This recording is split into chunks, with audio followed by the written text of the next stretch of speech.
നമ്മൾ നിർവ്വാണയിലേക്ക് സഞ്ചരിക്കുമ്പോൾ നമ്മളെ സങ്കല്പിക്കുന്നവരെ വേറൊരു തലത്തിലേക്ക് എത്തിക്കുക. ആലോചിച്ച് നോക്കുക. നമ്മൾ അനുഭൂതിയുടെ ജീവിതത്തിലേക്ക് പോകുമ്പോൾ നമ്മളെ സങ്കല്പിക്കുന്നവന് വേറെന്തോ സംഭവിക്കുകയാണ്.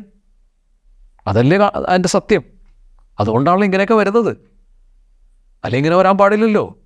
അനുഭൂതിയിൽ ജീവിക്കുമ്പോൾ ദുരിതവും ദുഃഖവും വേദനയും മാത്രം, നിർവ്വാണയുടെ ഇതിൽ ജീവിതത്തിലേക്ക് പോകുമ്പോഴും ഭയങ്കരമായ സന്തോഷവും സുഖവും സമാധാനവും മാത്രം. ഇതെങ്ങനെ സംഭവിക്കും? ഇത് രണ്ടും നമുക്ക് വിശദീകരിക്കാൻ എളുപ്പമല്ല. അതാണ് ഞാൻ നേരത്തെ പറഞ്ഞത്. ജീവിതം ലോജിക്കല്ല, കാര്യകാരണ ബന്ധമല്ല. ഇതൊക്കെ നമുക്ക് തോന്നുന്നതാണ്. അങ്ങനെയൊക്കെ ഒരു ഭാഗം ഇങ്ങനെ ഉള്ളത് കൊണ്ട്, വസ്തുബോധമുള്ള ഒരു ഭാഗത്തിൽ ഇതൊക്കെ പ്രായോഗികമാണ്. 2+3 5 പക്ഷെ അതുപോലെ വികാരങ്ങളിൽ നമുക്ക് കണക്കൂട്ടലൊന്നും ഓടൂല. ആഗ്രഹങ്ങളെക്കുറിച്ച് ദുഃഖമുക്തി നേടാൻ ബുദ്ധിമുട്ടൊന്നുമില്ല. അതിനിപ്പോൾ ബുദ്ധൻ്റെ ആവശ്യമൊന്നും എനിക്കില്ല, ബുദ്ധൻ്റെ സഹായവും വേണ്ട. പക്ഷേ ബുദ്ധൻ അതല്ല കാണിച്ചു തന്നത്. ബുദ്ധൻ നിർവ്വാണയാണ് കാണിച്ചു തന്നത്. നിർവ്വാണം വേറെ സംഗതിയാണ്. അതിന് ദുഃഖമുക്തിയായിട്ട് ഒരു ബന്ധവുമില്ല. അതാണ് നമ്മൾ മനസ്സിലാക്കേണ്ടത്. അതായിരിക്കണം നമ്മുടെ ആത്മീയത, സത്യബോധം. ഞാൻ പറഞ്ഞില്ല, സത്യം ഒരുപാട് തരത്തിലുള്ള സത്യങ്ങളുണ്ട്. എല്ലാം സത്യം തന്നെയാണ്. പക്ഷേ ബുദ്ധൻ പറയുന്ന സത്യമാണ് ഏറ്റവും മികച്ചത് എന്നേ പറയാൻ നമുക്ക് നിവൃത്തിയുള്ളൂ. അതിൻ്റെ അപ്പുറം വേറെ സത്യമുണ്ടോ എന്ന് എനിക്കറിയില്ല. ഏതായാലും അത് മികച്ചതാണ്. കാര്യം ഒരിക്കലും ഈ സ്വപ്നത്തിലേക്ക് വേദന അനുഭവിക്കാൻ വേണ്ടി വരാതിരിക്കുക.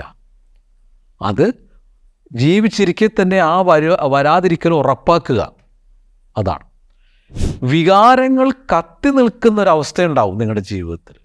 അന്ന് നിങ്ങൾ അവരെ ഉപേക്ഷിച്ചിരുന്നെങ്കിൽ നിങ്ങളിന്ന് ബുദ്ധനായനെ, നിങ്ങൾക്ക് നിർവ്വാണം ഉറപ്പായിരുന്നാൽ. ആ പാവം മനുഷ്യൻ അപ്പം തന്നെ സമ്മതിച്ചു, ശരിയാണ്, സാറ് പറയുന്നത് കറക്റ്റാണ്, എനിക്കത് മനസ്സിലാവും. ഞാൻ ചോദിച്ചതല്ല, ഈ മാസ്റ്ററിൻ്റെ കയ്യിൽ ഇനി വേറെ എന്തെങ്കിലും ഒരു മാർഗമുണ്ടോ എനിക്ക് നിർവ്വാണയിലെത്താൻ? കാര്യം എനിക്ക് നിർവ്വാണയുടെ ഇമ്പോർട്ടൻസ് എനിക്ക് അത്രയും മനസ്സിലായതുകൊണ്ടാണ് ഞാൻ ചോദിക്കുന്നത്. വേറെ എന്തെങ്കിലും മാർഗമുണ്ടോ? ഞാൻ പറയും എനിക്കറിയില്ല, എൻ്റെ കയ്യിൽ വേറെ ഒരു മാർഗവും ഇല്ല. ഞാൻ ഇതാണ് ഉപയോഗിച്ചത്. അത് വികാരങ്ങൾ കത്തി നിൽക്കുന്ന സമയത്താണ് ഞാൻ നിസ്സംഗനാകാൻ ഞാൻ ശ്രമിച്ചതും അതിനുവേണ്ടി ഞാൻ ഇറങ്ങിപ്പുറപ്പെട്ടതും. നമുക്ക് വീട്ടിലിരുന്നുകൊണ്ട് നിസ്സംഗനാകാൻ പറ്റില്ല. നിസ്സംഗനാകാൻ അവർ സമ്മതിക്കില്ല, ആരും സമ്മതിക്കില്ല, കുടുംബം സമ്മതിക്കില്ല. പുറത്തേക്ക് ഇറങ്ങിക്കഴിയുമ്പോഴാണ് നമുക്ക് വല്ലാത്ത വെപ്രാളവും പരവേശവും വരുന്നത്. മക്കളെ കാണണം, ഭാര്യയെ കാണണം, അത് അങ്ങനെയാണ്. പക്ഷേ നിർവ്വാണയുടെ ബോധം എത്രത്തോളം ആഴത്തിൽ നമ്മളിലുണ്ടോ അത്രത്തോളം നമ്മളതിൽ പിടിച്ചു നിൽക്കാൻ ശ്രമിക്കും. അപ്പോൾ ഞാൻ പറയുന്ന പോയിൻ്റ് എന്താണെന്ന് വെച്ചാൽ, വികാരങ്ങൾ കത്തി നിൽക്കുന്ന സമയത്ത് നമ്മൾ അതിന് സാക്ഷിയാകുമ്പോൾ, അതിൽ നിസ്സംഗനാകുമ്പോൾ, ആ നിസ്സംഗതയാണ് ഒരു മനുഷ്യനെ ബുദ്ധനാക്കുന്നത്.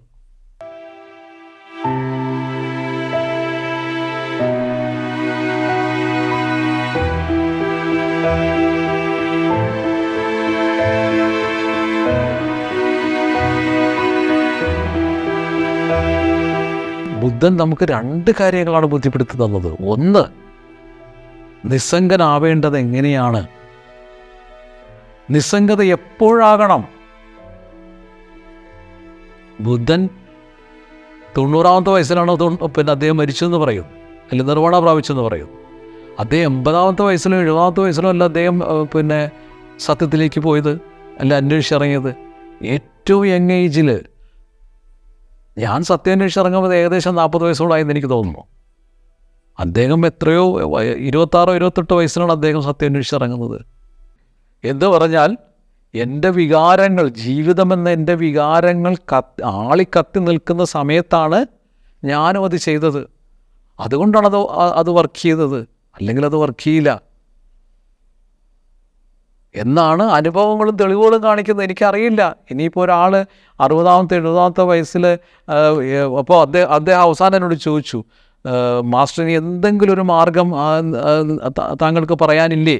അപ്പോൾ ഞാൻ മനസ്സോടെ ഞാൻ പറഞ്ഞു, എനിക്ക് തോന്നുന്നു ഇങ്ങനെ, അതായത് ഇനിയിപ്പോൾ നിങ്ങൾക്ക്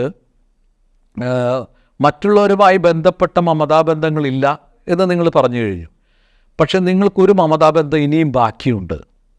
അത് നിങ്ങളുടെ ശരീരത്തോടുള്ള നിങ്ങളുടെ മമതാബന്ധമാണ്.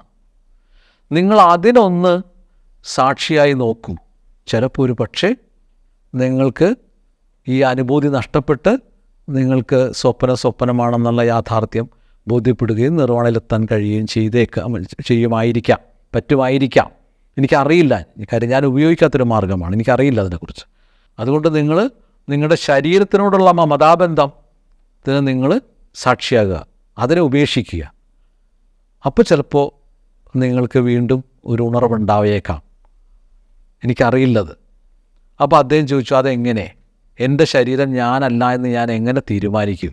അതെങ്ങനെ ഞാൻ മനസ്സിലാക്കും? എങ്ങനെ ഞാനത് അതിനു വേണ്ടിയുള്ള സാധനങ്ങൾ ചെയ്യും? ഇപ്പം ഞാൻ പറഞ്ഞു, അത് വളരെ നിസ്സാരമാണ്. നിങ്ങൾ ഈ 70 വയസ്സിനുള്ളിൽ ഒരുപാട് വാസനാശീലങ്ങൾ നിങ്ങൾ ഉണ്ടാക്കിയിട്ടുണ്ടാവും. ഞാൻ ചായയെ കുടിക്കുകയുള്ളൂ, നാരങ്ങ വെള്ളം കുടിക്കില്ല, ഞാൻ ഇറച്ചി തിന്നുള്ളൂ, ഞാൻ പച്ചക്കറി കഴിക്കില്ല, അങ്ങനെ ഒരുപാട് ശീലങ്ങൾക്ക് നിങ്ങൾ അടിമയായിരിക്കും. ആ ശീലങ്ങളാണ് നിങ്ങളെന്ന വ്യക്തി ഈ 70ാമത്തെ വയസ്സിൽ നിങ്ങൾ ഈ നിസ്സംഗനായി നിൽക്കുന്നു എന്ന് പറയുന്ന ഈ അവസ്ഥയിൽ നിങ്ങൾ ഒരുപാട് ശീലങ്ങൾക്ക് അടിമയായിരിക്കും. ഭൗതികവും ആത്മീയവും ഒക്കെ ആയിട്ടുള്ള ഒരുപാട് ശീലങ്ങൾ. ആ ശീലങ്ങളെല്ലാം ഒന്ന് കളയാൻ ശ്രമിച്ചു നോക്കും. ഉടനെ അദ്ദേഹം പറഞ്ഞു, അയ്യോ അതത്ര എളുപ്പമുള്ള കാര്യമാണെന്ന് എനിക്ക് തോന്നുന്നില്ല. കണ്ടോ, ഇവിടെയാണ് പ്രശ്നം കിടക്കുന്നത്. മനസ്സുടനെ പറയുകയാണ് അത് എളുപ്പമല്ല. എളുപ്പമാണ്, അതല്ല ഞാൻ പറയുന്നത്. നിങ്ങൾക്കൊരു ശീലം കളയാൻ നിങ്ങൾക്കൊരു ബുദ്ധിമുട്ടുമില്ല. ആരും നിങ്ങളെ ശിക്ഷിക്കുകയോ അടിക്കുകയോ തല്ലുകയോ ഒന്നും ചെയ്തില്ല. നിങ്ങളൊരു ശീലം കളഞ്ഞാൽ നിങ്ങൾ തീരുമാനിച്ചാൽ മതി, ഞാൻ ഇന്ന് മുതൽ ചായ കുടിക്കില്ല, എനിക്ക് വേണ്ട, ഞാനതുവരെ പച്ചവെള്ളം കുടിച്ചോളാം. പറ്റും. 1-2 ദിവസം, കുറച്ച് ദിവസമൊക്കെ നിങ്ങൾക്ക് ബുദ്ധിമുട്ടുണ്ടായേക്കാം, അസ്വസ്ഥത തോന്നിയേക്കാം, മനസ്സ് ഭയങ്കരമായി വൈബ്രേറ്റ് ചെയ്തേക്കാം, അതൊക്കെ വരും. പക്ഷെ അതിനൊക്കെ കൂളായിട്ട് സാക്ഷിയായിട്ട് നിൽക്കുക. മനസ്സ് എന്തൊക്കെ കാണിച്ചാൽ അനങ്ങരുത്. പറ്റും. കണ്ടോ, അദ്ദേഹം ഉടനെ അദ്ദേഹം പറഞ്ഞു, അതത്ര എളുപ്പമുള്ള കാര്യമല്ല, എന്നാലും ശ്രമിക്കാം. ഞാൻ പറഞ്ഞു, ശ്രമിച്ചു നോക്കൂ. അപ്പം അതുകൊണ്ട് 70 വയസ്സായതുകൊണ്ട് നിർവ്വാണ നഷ്ടപ്പെടും എന്നത് ഒരു നിയമമൊന്നുമല്ല, നഷ്ടപ്പെടണമെന്നുമില്ല, നേടാം. കാര്യം പിന്നെയും ബാക്കിയുണ്ടല്ലോ. മരിക്കുന്നത് വരെ നമ്മൾ എവിടെയെങ്കിലുമൊക്കെ നമ്മൾ പൊസസ് ചെയ്തുകൊണ്ടിരിക്കുമല്ലോ, എവിടെയെങ്കിലുമൊക്കെ നമ്മൾ മമതാ ബന്ധങ്ങളിൽ ഏർപ്പെടുമല്ലോ. ഈ ബന്ധങ്ങളുടെ വികാരങ്ങളാണല്ലോ നമുക്ക് അനുഭൂതി നൽകുന്നത്. ഈ അനുഭൂതിയാണല്ലോ സത്യത്തെ മറച്ചു പിടിക്കുന്നത്. ഈ അനുഭൂതി പോയാൽ സത്യബോധം വരും. സത്യബോധം വന്നാൽ പിന്നെ നിങ്ങൾക്കൊന്നും ബാക്കിയില്ല അവിടെ. പിന്നെ സത്യം തന്നെ നിങ്ങളെ മുമ്പിലേക്ക് കൊണ്ടുപോയിക്കോളും. നിങ്ങളവിടെ ഒന്നും ചെയ്യണ്ട. ട്രെയിൻ നിങ്ങളെയും നിങ്ങളുടെ ലഗേജിനെ ഒരുമിച്ച് കൊണ്ടുപോകുന്നത് പോലെ നിങ്ങളുടെ പ്രാരബ്ധങ്ങളെയും നിങ്ങളെയും കൂടി കൂട്ടിക്കൊണ്ടുപോയിക്കോളും. പേടിക്കണ്ട, ഒന്നും സംഭവിക്കില്ല. നിങ്ങൾക്ക് നിർവ്വാണം ലഭിച്ചേക്കാം. ഞാനത് ഉപയോഗിക്കാത്ത മാർഗമായതുകൊണ്ട് എനിക്കതിനെക്കുറിച്ച് ആധികാരികമായി പറയാൻ നിവൃത്തിയില്ല, അതുകൊണ്ടാണ് പറയാത്തത്. ആർക്കും അത് പരീക്ഷിച്ച് നോക്കാം, പ്രതീക്ഷ കളയണ്ട. അപ്പോൾ നിങ്ങൾക്ക് ബുദ്ധൻ നൽകിയ മാർഗത്തെക്കുറിച്ച് വ്യക്തമായ ഒരു ധാരണ കിട്ടിയിട്ടുണ്ടാവുമെന്ന് ഞാൻ വിചാരിക്കുന്നു. ഇവിടെ ഇനി സംശയങ്ങൾക്ക് വകയില്ല. ആർക്കും എപ്പോൾ വേണമെങ്കിലും നിർവ്വാണയിലെത്താം. വികാരങ്ങൾ കത്തി നിൽക്കുന്ന സമയത്ത് ആ വികാരങ്ങൾക്ക് സാക്ഷിയാകാൻ ശ്രമിക്കുക എന്നൊരൊറ്റ ബുദ്ധിമുട്ട് മാത്രമേ ഇതിൻ്റെ പിന്നിലുള്ളൂ. അല്ലാതെ ആർക്കും വേണ്ടാണ്ടാവുമ്പോൾ ഞാൻ നിസ്സംഗനായി, ഇനി എനിക്ക് എൻ്റെ ബോധം ഉയരണം, അങ്ങനെ ഒരുപാട് പേരെന്നെ വിളിച്ചിട്ടുണ്ട്, പ്രത്യേകിച്ച് പ്രായമായ ആളുകൾ.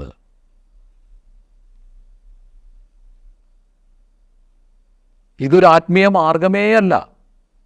ബുദ്ധൻ നമുക്ക് കാണിച്ചു തന്നത് ഒരു ആത്മീയ മാർഗമല്ല, ഒരു ഫാക്റ്റാണ്. കാരണം നമ്മുടെ ജീവിതത്തിൽ നമുക്കുള്ള എല്ലാ ആഗ്രഹങ്ങളും എല്ലാ വികാരങ്ങളും എല്ലാം ഈ മമതാബന്ധങ്ങളോട് ബന്ധപ്പെട്ട് നിൽക്കുന്നവ മാത്രമാണ്.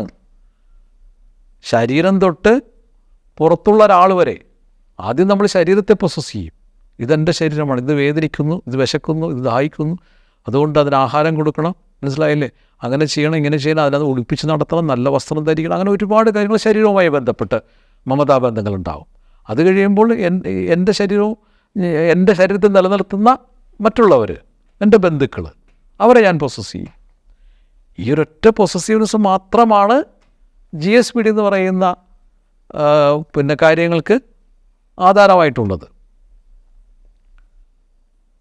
ആർത്തിയും ദുരാഗ്രഹങ്ങളും പിന്നെ ആഗ്രഹങ്ങളൊക്കെ ഉണ്ടാകുന്നത് അവിടെ നിന്ന്, സ്വാർത്ഥതയൊക്കെ അവിടെ നിന്നാണ് വരുന്നത്. അപ്പോൾ അത് പോയാൽ, മമതാബന്ധം പോയാൽ എല്ലാം പോയി. അതോടെ ബോധം അതിൻ്റെ താഴ്ന്ന തലം വിട്ടത് ഉയർന്ന തലത്തിലേക്ക് പോകും.